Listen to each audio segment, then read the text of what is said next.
Hello ನಮಸ್ಕಾರ ಸ್ನೇಹಿತರೆ, ಭಾಳ ಸ್ಪಷ್ಟವಾಗಿ ನನ್ನ ನಿಲುವನ್ನು ಹೇಳ್ತೀನಿ. ಈ ಧಾರ್ಮಿಕ ಚಟುವಟಿಕೆಗಳು, ಖಾಸಗಿ ಕಾರ್ಯಕ್ರಮಗಳ ಬಗ್ಗೆ ನಾವು ಮಾತಾಡೋಣ. ಈ ಧಾರ್ಮಿಕ ಕಾರ್ಯಕ್ರಮಗಳು, ಧಾರ್ಮಿಕ ಚಟುವಟಿಕೆಗಳು, ಈ ನಮಾಜ್ ಇರಲಿ, ಮೆರವಣಿಗೆ ಇರಲಿ, ಪಥಸಂಚಲನ ಇರಲಿ, ಭಜನೆ ಇರಲಿ, ಯಾವುದೇ ರೀತಿಯ ಧಾರ್ಮಿಕ ಕಾರ್ಯಕ್ರಮಗಳು ಬೀದಿಗೆ ತರಲೇಬಾರ್ದು, ಬೀದಿಯ ಪ್ರದರ್ಶನ ಆಗಲೇಬಾರ್ದು. ಅದು ಮನೆಗೆ ಸೀಮಿತ ಆಗಬೇಕು. ಬೇರೆ ಬೇರೆ ದೇಶಗಳಲ್ಲಿದ್ದಾವೆ, ಚೀನಾ ಸೇರಿದಾಗೆ ಅನೇಕ ರಾಷ್ಟ್ರಗಳಲ್ಲಿ ಧರ್ಮಗಳು ಮನೆ ಕಾಂಪೌಂಡಿನ ಒಳಗೆ, ಹೊರಗೆ ತರಂಗೆ ಇಲ್ಲ. ಮನೆ ಕಾಂಪೌಂಡಿನ ಆಚೆಗೆ ನೀವು ಧರ್ಮವಂತಂದರೆ, ಧಾರ್ಮಿಕ ಆಚರಣೆಗಳಂತಂದರೆ ಕೇಸ್ ಹಾಕ್ಬಿಟ್ಟು ಒಳಗಾಕ್ತಾರೆ. ಆದರೆ ನನ್ನ ದೇಶ ಬಹುಸಂಸ್ಕೃತಿಯ ದೇಶ,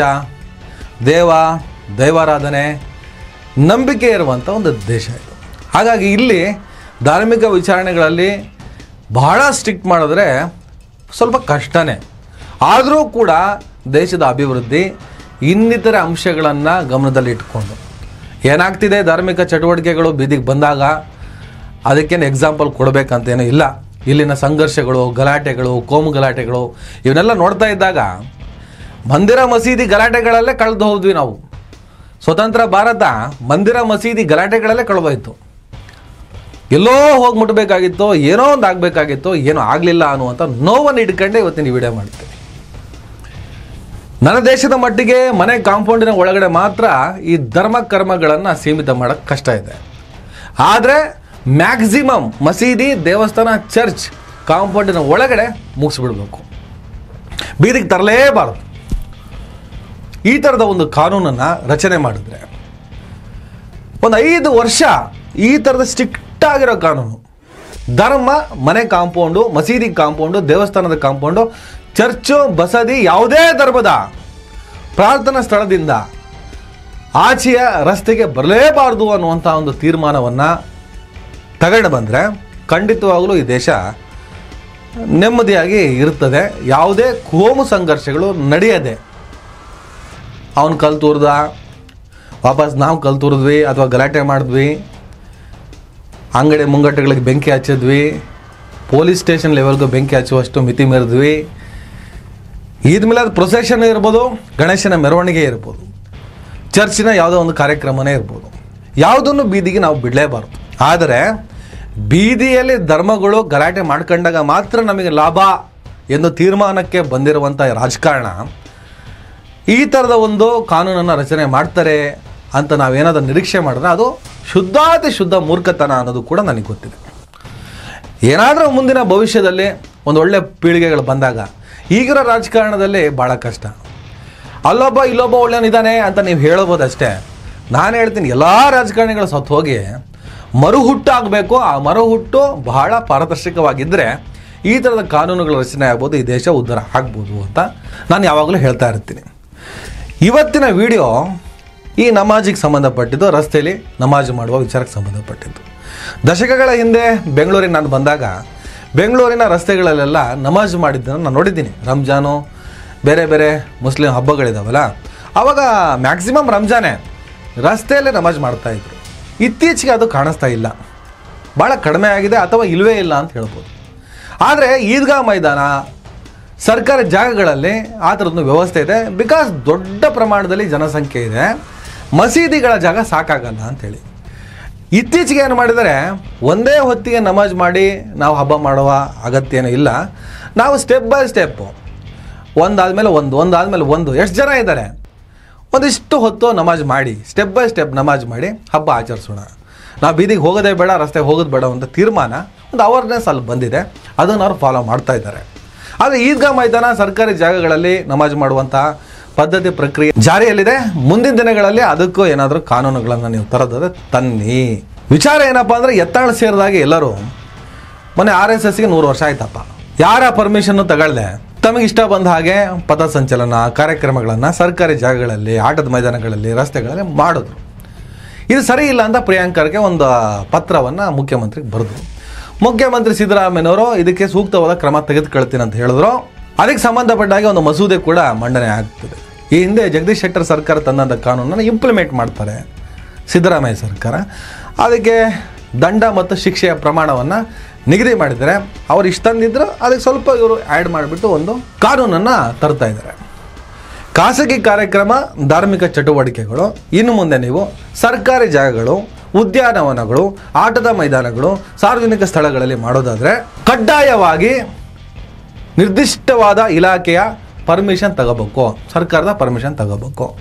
ನಿಮ್ಮಿಷ್ಟ ಬಂದಂಗೆ ನೀವು ಮಾಡೋಕ್ಕಾಗಲ್ಲ. RSS ಏನು ಮಾಡ್ತೋ, ಒಳ್ಳೆ ಕಥೆ ಆಯ್ತಲ್ಲ, ಈ ದೇಶವನ್ನು ಹಿಂದೂ ರಾಷ್ಟ್ರ ಮಾಡಬೇಕು ಅಂತ ಹೊರಟಿರುವಂಥ ಹೋರಾಟಗಾರರು ನಾವು. ನೋಂದಣಿ ಆಗಿದೆಯೋ ಆಗಿಲ್ವೋ ಆ ಕತೆ ಬೇರೆ. ನಮಗೆ ಪರ್ಮಿಷನ್ನ, ನಮ್ಮಪ್ಪನ ದೇಶ ಇದು, ನಾವೆಂತ ಪರ್ಮಿಷನ್ ತಗೊಳ್ಳೋದು ಅಂತ ಅವರು RSS 100 ವರ್ಷ ಆಯ್ತಲ್ಲ ಅವಾಗ ಕಾರ್ಯಕ್ರಮಗಳನ್ನು ಇಷ್ಟು ಮಾಡಿದ್ರು. ಯತ್ನಾಳ್ ಬಸನಗೌಡ ಪಾಟೀಲ್ ಯತ್ನಾಳ್ ಹೇಳಿದ್ರು, ರಸ್ತೆಯಲ್ಲಿ ನಮಾಜ್ ಮಾಡ್ತಾರಲ್ಲ ಮುಸಲ್ಮಾನರು, ಅದಕ್ಕೆ ಕಡಿವಾಣ ಹಾಕಿ. ಒಳ್ಳೆ ಕತೆ ಆಯ್ತಲ್ಲ. ಕಾನೂನು ರಚನೆ ಆಗಿರೋದೇ ಆಗಿದೆ. ಯಾವುದೇ ಧಾರ್ಮಿಕ ಚಟುವಟಿಕೆಗಳು, ಖಾಸಗಿ ಕಾರ್ಯಕ್ರಮಗಳು, ಖಾಸಗಿ ಚಟುವಟಿಕೆಗಳು ನಡಿಬೇಕಂದ್ರೆ ಸರ್ಕಾರ ಪರ್ಮಿಷನ್ ತಗೋಬೇಕು. ಇಲ್ಲಿ ನಮಾಜು ಬಂತು, ಗಣೇಶನ ಮೆರವಣಿಗೆ ಬಂತು, ಚರ್ಚಿನ ಕಾರ್ಯಕ್ರಮ ಕೂಡ ಬಂತು. ಆದಮೇಲೆ ಸ್ಪೆಷಲ್ಲಾಗಿ ನಮಾಜ್ ತರೋದು ಯಾಕೆ? ಇದು ಯಾಕೆ ಮಾಡ್ತಾರೆ ಅಂದರೆ ಜನರನ್ನು ಮೂರ್ಖರನ್ನಾಗಿಸೋದು. ನೋಡಿ, ಕಾಂಗ್ರೆಸ್ ಸರ್ಕಾರ ಎಂಥ ತುಷ್ಟೀಕರಣ ಮಾಡುತ್ತೆ. RSS ಹಿಂದೂ ಸಂಘಟನೆಗಳಿಗೆ ಕಡಿವಾಣ ಆಗ್ತದೆ, ಹಿಂದೂ ಧಾರ್ಮಿಕ ನಂಬಿಕೆ ಕಡಿವಾಣ ಹಾಕುತ್ತೆ. ಸಿದ್ದರಾಮುಲ್ಲಾ ಖಾನ್ ಸರ್ಕಾರ, ಮುಸಲ್ಮಾನರ ಪರ ಇರುವ ಕಾಂಗ್ರೆಸ್ ಸರ್ಕಾರ, ಹಿಂದೂಗಳ ವಿರೋಧಿ ಸರ್ಕಾರ. ಆದರೆ ಮುಸಲ್ಮಾನರಿಗೆ ರಸ್ತೆಯಲ್ಲಿ ನಮಾಜ್ ಮಾಡೋದಕ್ಕೆ ಅವಕಾಶ ಕೊಡುತ್ತೆ. ಹೀಗೆ ಬಿಂಬಿಸುವಂಥ ಪ್ರಯತ್ನ ಪಡೋದು. ಆ್ಯಕ್ಚುಲಿ ಕಾನೂನಲ್ಲೇ ಇದೆ. ಧಾರ್ಮಿಕ ಚಟುವಟಿಕೆಗಳು ಅಂದಾಗ ಅದು ಮುಸಲ್ಮಾನ ಧರ್ಮಕ್ಕೂ ಸಂಬಂಧಪಟ್ಟಿದ್ದು, ಹಿಂದೂ ಧರ್ಮಕ್ಕೆ ಸಂಬಂಧಪಟ್ಟಿದ್ದು, ಕ್ರೈಸ್ತ ಧರ್ಮಕ್ಕೆ ಸಂಬಂಧಪಟ್ಟಿದ್ದು, ಎಲ್ಲ ಧರ್ಮಗಳಿಗೆ ಸಂಬಂಧಪಟ್ಟಿದ್ದು ಈ ಕಾನೂನು. ಪರ್ಟಿಕ್ಯುಲರಾಗಿ ಕೆಲವರಿಗೆ ಮಾತ್ರ ಈ ಕಾನೂನು ಅಪ್ಲೈ ಆಗುತ್ತೆ ಅಂತ ಬಿಂಬಿಸ್ತಾ ಇರೋದು ಮಾತ್ರ ನಮ್ಮ ದಿ ಗ್ರೇಟ್ BJP ಲೀಡರ್ಸ್ಗಳು. ಇವ್ರಿಗೇನು ಮಾಡೋದು ಹೇಳಿ? ಇವರಿಗೆ ಇದನ್ನು ಮಾಡಿದ್ರೆ ತಾನೇ ಓಟು. ಇದು ಬಿಟ್ಟರೆ ಬೇರೆ ಏನು ಗೊತ್ತೇ ಇಲ್ವಲ್ಲ. ಯಾವುದೇ ಧರ್ಮ ಭೇದವಿಲ್ಲದೆ, ಪಕ್ಷ ಭೇದವಿಲ್ಲದೆ ಈ ಥರದ ಒಂದು ಕಾನೂನನ್ನು ಕಾಂಗ್ರೆಸ್ ಸರ್ಕಾರ ತಂದಿರೋದು. ಇನ್ನು ಯಾವ ಸ್ಥಳಕ್ಕೆ ಯಾರಿಂದ ಅನುಮತಿ ಪಡಿಬೇಕು? ಧಾರ್ಮಿಕ ಕಾರ್ಯಕ್ರಮವೋ, ಖಾಸಗಿ ಕಾರ್ಯಕ್ರಮವೋ, ಸರ್ಕಾರಿ ಅಥವಾ ಸರ್ಕಾರಿ ಸಹಾಯ ಪಡೆದ ಶಾಲಾ ಕಾಲೇಜುಗಳ ಆಟದ ಮೈದಾನ ಅಥವಾ ಶಾಲಾ ಕಾಲೇಜುಗಳಲ್ಲೇ ಮಾಡಬೇಕು ಅಂತ ಇಟ್ಕೊಳ್ಳಿ. ನೀವು ಆವಾಗ ಉನ್ನತ ಶಿಕ್ಷಣ ಇಲಾಖೆ, ಶಾಲಾ ಶಿಕ್ಷಣ ಇಲಾಖೆ, ವೈದ್ಯಕೀಯ ಶಿಕ್ಷಣ ಇಲಾಖೆಯಿಂದ ಪರ್ಮಿಷನ್ ತಗೋಬೇಕು. ಇನ್ನು ಉದ್ಯಾನವನಗಳು, ಆಟದ ಮೈದಾನಗಳು ಅಥವಾ ಇತರ ತೆರೆದ ಸ್ಥಳಗಳಲ್ಲಿ ಏನೋ ಒಂದು ಕಾರ್ಯಕ್ರಮ ಮಾಡಬೇಕು. ನಗರಾಭಿವೃದ್ಧಿ ಇಲಾಖೆ, ಗ್ರಾಮೀಣಾಭಿವೃದ್ಧಿ ಮತ್ತು ಪಂಚಾಯತ್ ರಾಜ್ ಇಲಾಖೆಯಿಂದ ನೀವು ಪರ್ಮಿಷನ್ ತಗೋಬೇಕು.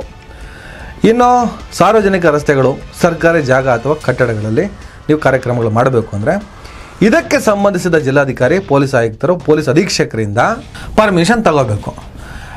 ಇಲ್ಲಿ ನೋಡಿ, ತೀರಾ ಕೆಲಸ ಇಲ್ಲಪ್ಪ, ಸಿಕ್ಕಾಪಟ್ಟೆ ಓದಿದ್ದೀವಿ, ಪ್ರೊಟೆಸ್ಟ್ ಮಾಡಬೇಕು, ಅರ್ಜಿಗಳನ್ನು ಸಲ್ಲಿಸಿ ಆಯಿತು, ಶಾಸಕರನ್ನು ಕಂಡಾಯ್ತು, ಮಂತ್ರಿಗಳನ್ನು ನೋಡಾಯ್ತು, ಎಲ್ಲ ಪಡಿಪಾಟಿಲು ಪಟ್ಟ ನಂತರ ಇನ್ನು ಇವರು ನಮ್ಮ ಮಾತಿಗೆ ಕಿವಿ ಆಗಲ್ಲ, ನಾವು ಇಷ್ಟೆಲ್ಲ ಓದಿ ಎಲ್ಲ ವೇಸ್ಟ್ ಆಗ್ತಾಯಿದೆ, ಕೆಲಸ ಬೇಕಪ್ಪ ನಮಗೆ, ಉದ್ಯೋಗಕ್ಕೋಸ್ಕರ ಪ್ರತಿಭಟನೆ ಮಾಡಬೇಕು ಅಂದರೂ ಕೂಡ ಪರ್ಮಿಷನ್ ತಗೋಬೇಕು.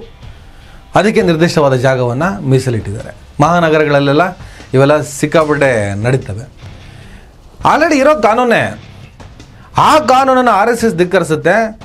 ನೀವು ಕಡಿವಾಣ ಹಾಕಲೇಬೇಕು, ಮುಲಾಜಿಲ್ಲದೆ ಯಾವುದೇ ಸಂಘಟನೆ, ಯಾವುದೇ ಧಾರ್ಮಿಕ ಚಟುವಟಿಕೆ ಅಂತ ಹೇಳಿಬಿಟ್ಟು ಒತ್ತಡ ಹೇರಿದಾಗ ಸ್ಟ್ರಿಕ್ಟಾಗಿ ಒಂದು ಕಾನೂನನ್ನು ತರ್ತಾ ಇದ್ದಾರೆ, ಮಸೂದೆ ತರ್ತಿದ್ದಾರೆ.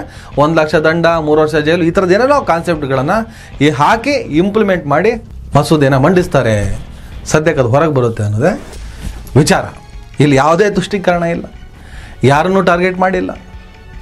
ಆದರೆ ಇದರಲ್ಲಿ ಏನಾದರೂ ಬೇಳೆ ಬೇಯಿಸ್ಕೋಬೋದಾ ಅಂತ ಹೇಳ್ಬಿಟ್ಟು ತುಷ್ಟೀಕರಣದ ಪಾಲಿಟಿಕ್ಸ್ನ ಅವ್ರು ಮಾಡ್ತಾಯಿದ್ದಾರೆ, ಕಾಂಗ್ರೆಸ್ ಸರ್ಕಾರದ ಮೇಲೆ ಹಾಕ್ತಿದ್ದಾರೆ.